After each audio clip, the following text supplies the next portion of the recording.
Have you ever wondered how some men have a mindset that just seems so strong that they are unshakable and unbreakable, and how other men just crumble at the smallest little bit of pressure? Have you ever experienced times where you felt unshakable and just unbreakable, completely sturdy, confident, and then other times you felt like you were just about to fall apart under the smallest little bit of pressure? Well, I'm going to break down how this happens and how to build a mindset that is so strong that is completely unshakable, unbreakable, and bulletproof.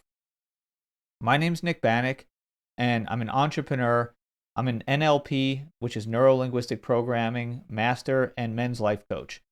Now, before I was a coach, I built a business. I grew an agency. I had a lot of growth in that world, and then I sold it. I had a 7-figure exit, and I've been married. I have children. I've traveled. I've been divorced. I'm currently engaged right now at the time that I'm recording this, and I have an amazing life. I really do. I have a life full of freedom. I live the life that I want to live. I snowboard all the time, and it's truly amazing. I get to work with all kinds of different men on different things, work with entrepreneurs, and it's just truly, truly an amazing experience. But to get to a level of confidence took a lot of work, and I had a lot of up and down moments throughout my life and throughout my career. And so, what I want to do is talk to you about the things that worked for me, the things that I've seen work for other people, and they're rooted in NLP, which is neuro linguistic programming. Now, the thing is, most of the stuff that you'll see out there about mindset is just telling you, oh, you need to have discipline, you need to have a strong mindset, you need to have all these things, but they're not really telling you how to get it. And so what I see a lot of people talking about is stuff like, well, if you want to have a mindset that's really strong and you want to be, super confident, then you just need to try to be confident and you just need reps. And yes, you do need reps of things, right? You need repetition. You're not going to feel confident in something if you don't have the ability in it. But if you can go and actually go into your identity and figure out your core values and your beliefs, and you can align all those, then everything else will just trickle down and work for you in a way that you do have a strong mindset. So a lot of the times what happens to us is we go through life and we have all these experiences. And one example I can give you was when I was coming up in my career, there was a point in time where I was really good at what I did. So I was confident, right? I was confident because I was good at the type of marketing that I was doing, the type of work I was doing, the type of work I was doing with B2B clients. I was confident. Now, when I first started working with them, I wasn't that confident. And I remember going on calls with like super intense executives, and they're like, who is this dude in his young 20s? And it was intimidating, right? It was very intimidating. So when I was going through that, yes, after some reps, I would get a little bit more confidence, but I would always get nervous until I started to build up my skills. And then after I built up my skills, I was a little bit more confident. Now that's great. I had skills and I was confident, but there was still some areas where I would go up and down based on the type of feedback I was getting, the type of work I was having. And then it got even worse when I started managing a team and I had no management experience yet. So I started managing a team of people. I was good at what I did as a practitioner, but I didn't know how to manage people at the time. So eventually I had to start fumbling my way through. And, they were looking to me as their leader. And I was trying to read all the business books, learn as much as I could, but capabilities and skills will only get you so far. Because above capabilities and skills are beliefs. Now, in neurolinguistic programming, there's the logical levels of change, and I'm going to show you here what it looks like. So in the logical levels of change, at the bottom of the pyramid, you have environment. This is where, this is things like, this is where you can change your environment, and that will have some effect on you. Then after environment, there's behavior, change your behavior. And then after that is capabilities and skills. So when you hear me talking about what I was talking about before, I was really talking about these bottom 3 levels. However, if you want lasting change, you really need to be doing work at the higher levels. Beliefs and values, which also make up your identity and what you actually believe about yourself to be true, and that is where authenticity comes from.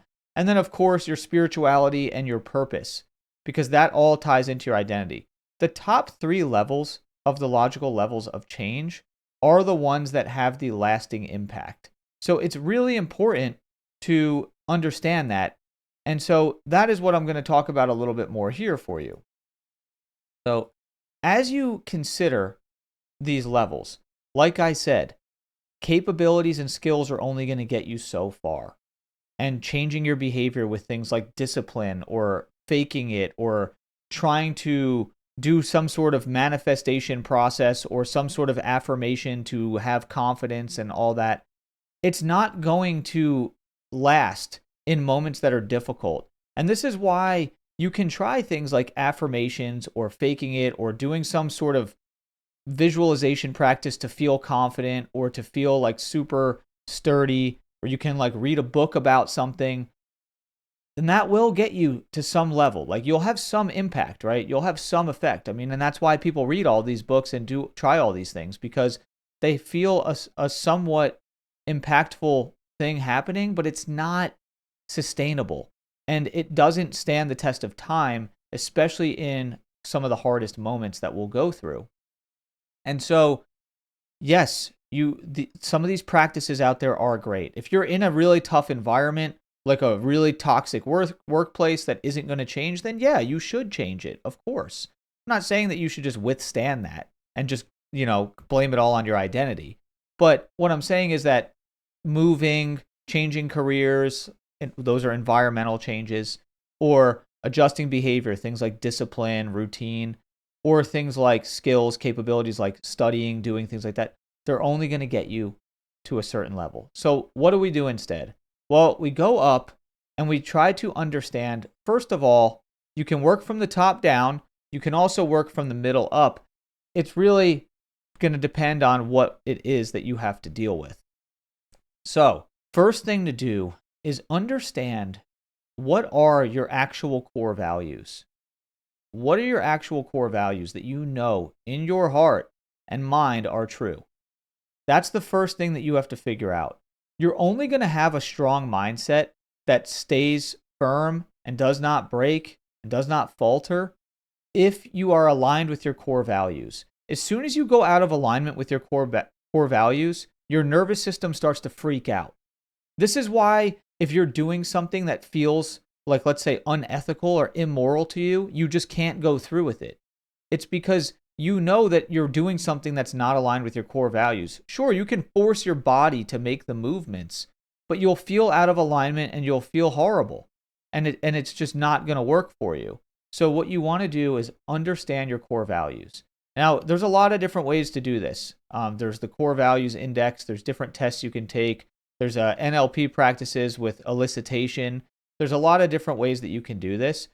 The most simple one that will work for pretty much anybody, even if you have no experience of NLP, is just take out a piece of paper, close your eyes, and then just start to think about, just ask yourself the question, what is important to me?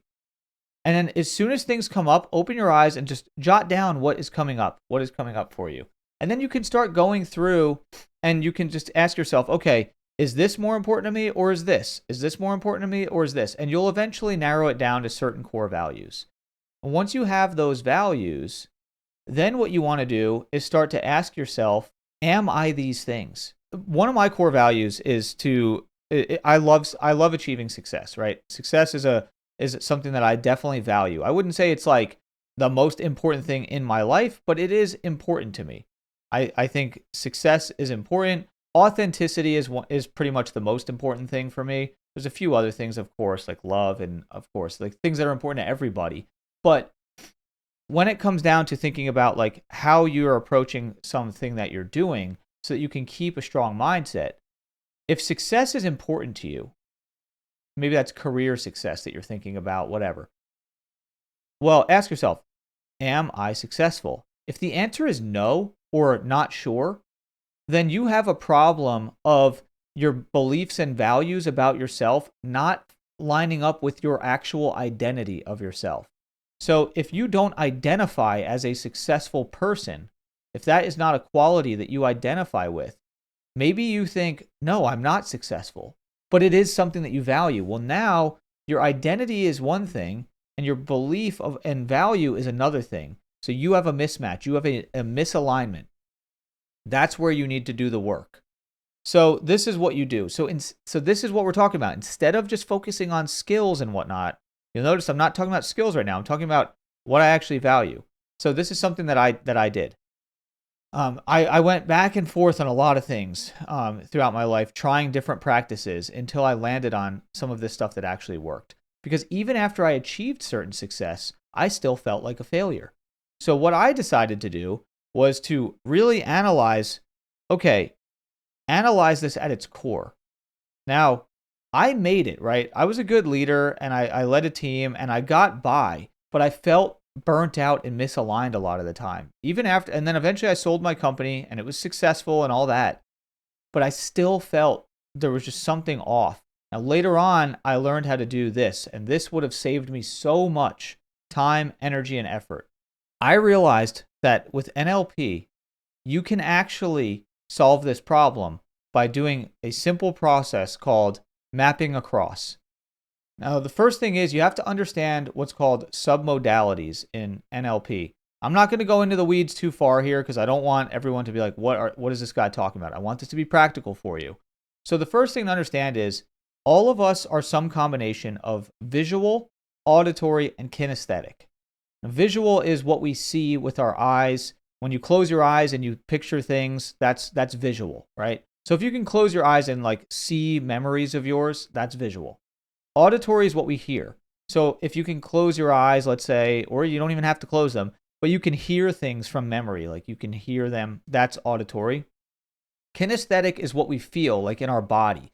Like maybe you have a memory where you remember the way something felt on your hand or on like felt something in your stomach, like a physical memory.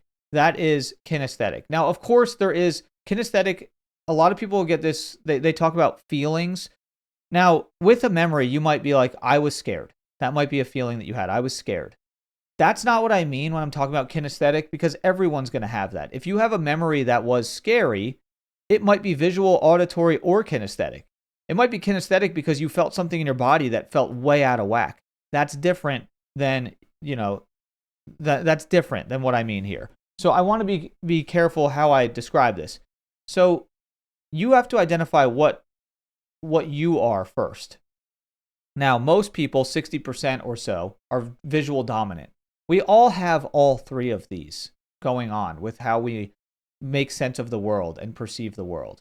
Some people have dominance in kinesthetic, or dominance in auditory, or dominance in visual. Visual is the most dominant for most people, but you'll find some combination. And some people have very low kinesthetic, but they're high auditory visual. So you'll figure that out as you go. But the reason I'm bringing this all up is you have to be able to identify this as you do these types of exercises. So you can close your eyes and think about an area of your life where your mindset is not exactly where you want it to be. So maybe it's in your career. Maybe you're not feeling confident. Maybe that's an example. Maybe it's in your relationship with your partner. Maybe you're just not feeling like super solid, or maybe you feel like you get reactive in certain situations and you don't like that about yourself. And you want to be more calm and collected and sturdy and not panic or not get defensive. Think about where that is happening. Think about the area of your life where you want this behavior of yours to change and you want it to be reflected in your mindset. Once you have that, what I want you to do is close your eyes and think of some actual memories of yourself doing the behavior that is not the behavior that you want, right? Think of those actual memories. And in this process, and the reason I brought up the visual, auditory, kinesthetic component, the VAK, is because I wanted you to be aware of how the memories come to you. Now, if you're visual, you're probably going to see something. And even if you're not just visual, you might feel something in your body, you might hear something. And when you think of a memory of a time, an experience where you felt the way that we're talking about, that maybe it's you were reactive to your partner that was in a situation, maybe that's what happened here. If in that memory, it's going to appear somewhere in your field, in your personal space. So when you picture that experience, Maybe it appears, right here in front of you and a little bit off-centered, off to the right. And maybe it appears, this large. Maybe it appears this large. Maybe it's bright. Maybe it's black and white. Maybe it's something where you're in it, seeing it through your own eyes. Maybe it plays like a movie or it's a still frame. Maybe you see a collage of images. So you have to start to see that. Then you go, okay, maybe I hear it. Maybe I hear it over here. Maybe I hear it behind me. Maybe I hear it above me. There's sometimes, if you're auditory dominant, it might be based on where the sound is coming from, is where that memory and experience is located. If you're kinesthetic dominant, you might feel it. Maybe I feel it over on my right shoulder a little bit. Maybe there's a feeling associated with some of the memory. Maybe there's a tension that is built up and I feel some sort of tension in my neck in those experiences, something like that. But you'll find that there's a location for some of these experiences. And what you're going to find is that if you start thinking of these common experiences, so maybe it's multiple times where you've been reactive when you should have been sturdy and strong, and you regretted the way that you behaved, and you're like, I just need to be stronger for my partner. I need to be more solid. I need a stronger mindset so I don't get reactive here. Well, think of those experiences, and you'll find that they are going to be in the same location as each other. They're going to be in the same location, a lot of those. And there's going to be some belief associated with those that is strong. And that's the thing. There is something going on there where even though you want this certain thing, you want to feel like you're a calm and collected person, there's probably a belief there that you're not because of those experiences. Now, what I want you to also do is picture some moments where you have been calm, collected, sturdy, strong, not reactive, and you've been solid. And you will have some of those experiences as well. And take note of what the submodalities are of those. The submodalities are the components of the visual, auditory, kinesthetic, like how large the image is, how loud the sound is, how strong the feeling is, that sort of stuff. Take note of that. Where are those located? Are they in a different location, or are they in the same location? Are they in the same location, but maybe they're dimmer? They're not as bright. They're not as vibrant. Think about that. Are you associated, seeing it through your eyes, or dissociated, seeing it from far away? You want to take note of all this stuff. And so what I can tell you, and then I'll say this. After that, think of something that you know is not true. If you have kids and you're listening to this, you might want to mute this section for just a second. Santa Claus is not real. Okay? Think of that thought. All right. There you go. So I gave you a warning just in case you're listening to this with your kids. I have kids and I wouldn't want that to be blurted out. Although mine are older now, so they all know. But anyway, the thing is, if you think about think about that thought. Santa Claus is not real. So you remember when you thought Santa Claus was real. Think about like when you started to know Santa Claus wasn't real. And just think about what that memory looks like and where it's located. It's probably in somewhere completely different. In the area that we kind of would call almost like the trash bin, right? It's not a memory that we're associated into, probably. Like it's just something that we know. Like something that we know to be kind of false. Those thoughts and experiences are somewhere in a different location typically and have different characteristics. And you'll notice that the characteristics of those types of memories and experiences of like when you know something just to not be true anymore, a lot of times it's like dimmer, smaller, it's less vibrant, it's just like whatever, Well, this is key for how we're going to deal with what we're talking about here with this identity shift. So we know what values we have now because we've gone through the exercise and we know what values we're looking for. So now what we want to do is we want to actually take some experiences, take the experiences that we have of the times where we've been reactive and all that, and we're not going to erase them, but what we are going to do is modify how impactful they are on us. Now, the way we're going to do this is we're going to change the submodalities. So what I want you to do is, I'm just going to use the example of this. Let's say that your image that you have of a reactive moment is right in front of your face. It's really large, it's bright, and there's volume that's loud, and maybe there's some feelings in your body. Well, what I'm going to have you do here is start to dissociate from it. Maybe you're seeing it through your eyes. Now dissociate from it. So now you're out of the image and you're seeing it from the third party perspective. You can see yourself in there. Okay, so now you're removing yourself from the image and you're removing it. And right away, you'll feel it to be a lot more relaxed now because you're seeing it from a third party perspective. Now, what I want you to do is make sure that you're not feeling it in your body anymore because you're dissociating it. Now, what you're going to do is pretend that there's a volume knob. Turn it down. Turn it way down to where you can't even hear it anymore. Now it's just playing silently. Now, what I want you to do is make it black and white. Make it dim. Make it really small to where it's tiny, like a pinprick. So small. That memory and experience is now so small. And then move it over to the location where the memory and experience was that we talked about before of something that you know to not be true anymore. And now just open your eyes and just think about how does that feeling still impact me as much? And you'll probably feel a relief. You probably won't feel that reactive tension feeling that you were having from that negative experience.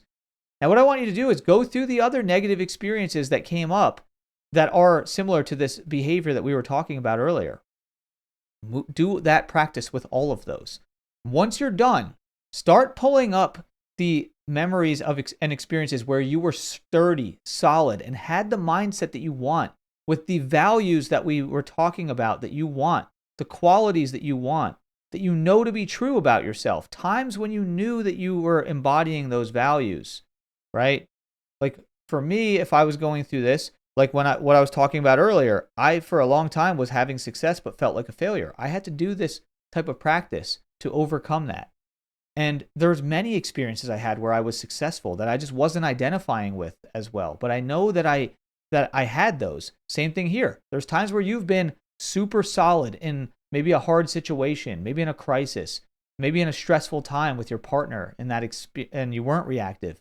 Bring those up. Make them really bright. Make them louder, more vibrant. Feel how you were feeling. Associate into them so that you're actually experiencing them. Maybe switch them from seeing them as images to seeing them as a movie and really feeling it and embodying it. And make sure that it's in the location where those previous ones were, where you had the shortcomings that we moved. Put them there. Make them bright. What you can even do is make a collage of them so that there's multiple all in front of you, if that is helpful for you. And really experience those and feel into those and see how you feel. And what you're going to realize is that you actually are this person. You actually are this person. You're not faking anything. You have real experiences of being the way that you're taught that you want to be. You have these experiences. Everyone does. We also just have other experiences where we haven't been what we wanted, and those become more impactful to us than the ones where we have been that. So now what you've done is taken the experiences that you had that made you feel like you weren't a certain way, and you've moved those, made them less impactful. We all make mistakes, but now you're going to see these bigger ones in front of you, these more impactful, these other ones that were actual positive experiences that will reinforce it. These are going to be the impactful ones that you now have. This is what you need to be your guiding light. And what you'll find is that you can do this with all these different qualities. And this will actually make the changes at your identity level. So you can go through and do this with all these. And now what we're doing is we're actually making real changes where our beliefs, values, and identity are. Now, I didn't really talk much about our spiritual connection and purpose, but that is typically an area that can guide you very well here, and I'll save that for another one. So try this practice, go through it, and let me know in the comments how it works for you.